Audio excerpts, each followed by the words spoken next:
ایک وقت کی بات ہے کہ ایک دور دراز پہاڑوں کے بیچ ایک عجیب بستی آباد تھی جس کا نام بے وقوفوں کی بستی تھا۔ اس بستی کے لوگ نہایت ہی عجیب و غریب تھے۔ ان کا طرز زندگی، سوچنے کا انداز اور فیصلے سبھی کچھ اتنا ہی بے وقوفانہ تھا کہ باہر سے آنے والے لوگ حیرت سے سر پکڑ لیتے۔ اس بستی میں لوگ اپنے مسائل کو عجیب طریقوں سے حل کرتے تھے۔ مثلاً اگر کسی کے گھر کی چھت ٹپک رہی ہوتی تو وہ پانی کے برتن بھرنے کی بجائے بارش کو روکنے کے لیے آسمان کی طرف پتھر پھینکنے لگتے۔ اگر کوئی بیمار ہو جاتا تو وہ حکیم کے پاس جانے کے بجائے درخت سے دعا مانگنے بیٹھ جاتے۔ ایک دن ایک عقل مند شخص جنید اس بستی میں آیا۔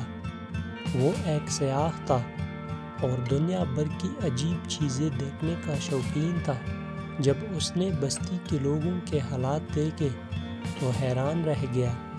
جنید نے سوچا کہ ان لوگوں کو عقل سکھانی چاہیے، لیکن جب اس نے انہیں سمجھانے کی کوشش کی تو بستی کے لوگ اس پر ہنسنے لگے اور کہنے لگے، تمہیں کیا پتہ، ہم تو دنیا کے سب سے عقل مند لوگ ہیں، تم ہی شاید بے وقوف ہو۔ جنید نے ان کی باتیں سن کر فیصلہ کیا کہ وہ انہیں ان کے عمل کے نتائج دکھائے گا۔ ایک دن بستی میں ایک گائے کھو گئی اور لوگ گائے ڈھونڈنے کے لیے آسمان کی طرف دیکھنے لگے۔ جنید نے موقع کا فائدہ اٹھایا اور گائے کو ایک کھیت میں ڈھونڈ کر واپس لے آیا۔ جب لوگوں نے دیکھا کہ جنید نے گائے تلاش کر لی تو وہ حیرت میں پڑ گئے اور بولے، یہ تو جادوگر ہے، گائے آسمان پر تھی لیکن اس نے زمین پر ڈھونڈ لی۔ جنید نے ان لوگوں کو بتانے کی کوشش کی کہ گائے زمین پر ہی تھی اور آسمان کی طرف دیکھنے کا کوئی فائدہ نہیں، لیکن وہ ماننے کو تیار نہ ہوئے۔ آخرکار جنید نے سمجھا کہ یہ بستی ایسی ہی رہے گی کیونکہ یہاں کے لوگ اپنی بے وقوفیوں میں ہی خوش ہے۔ جنید بستی سے نکلنے ہی والا تھا کہ اسے ایک نوجوان لڑکی سارہ ملی۔ وہ اس بستی کی رہنے والی تھی، لیکن اس کی آنکھوں میں سوالات کی چمک تھی جو باقی لوگوں سے مختلف تھی۔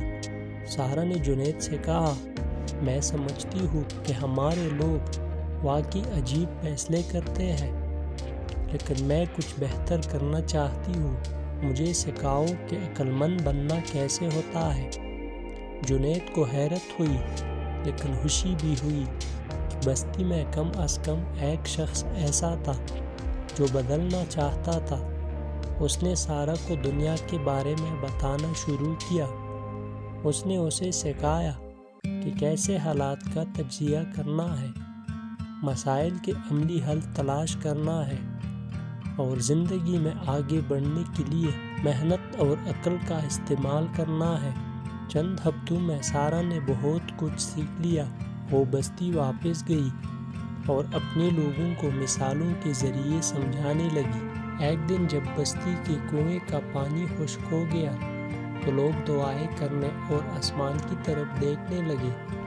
سارہ نے ان سے کہا، آسمان کو دیکھنے سے کچھ نہیں ہوگا، ہمیں کنویں کو گہرا کرنا ہوگا یا قریبی دریا سے پانی کا انتظام کرنا ہوگا۔ لوگ پہلے ہنسے، لیکن جب سارہ نے خود کدال اٹھا کر کام شروع کیا تو کچھ نوجوان اس کے ساتھ شامل ہو گئے۔ چند دنوں کی محنت کے بعد کنویں میں پانی نکل آیا۔ بستی کے لوگوں کو پہلی بار سمجھ آیا کہ محنت اور عقل واقعی مسائل کا حل ہو سکتی ہے۔ آہستہ آہستہ سارہ کی کوششوں سے بستی کے لوگ بدلنے لگے۔ وہ اپنے مسائل کو حل کرنے کے لیے سارہ سے مشورہ لیتے اور عقل مندی سے فیصلے کرنے لگے۔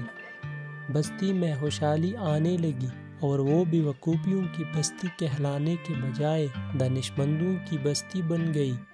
جنید جو کبھی ان لوگوں کی بے وقوفیوں سے مایوس ہو کر جا رہا تھا۔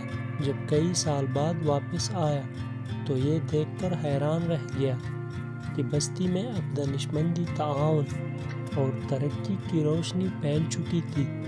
اس نے سارہ کو مبارکباد دی اور کہا، تم نے ثابت کر دیا کہ اگر ایک شخص بھی بدلنے کی ٹھان لے تو پوری دنیا کو بدل سکتا ہے۔ اور یوں بے وقوفیوں کی بستی ایک ایسی داستان بن گئی جس نے سکھایا کہ حوصلہ، محنت اور عقل کے ساتھ کسی بھی حالت کو بدلا جا سکتا ہے۔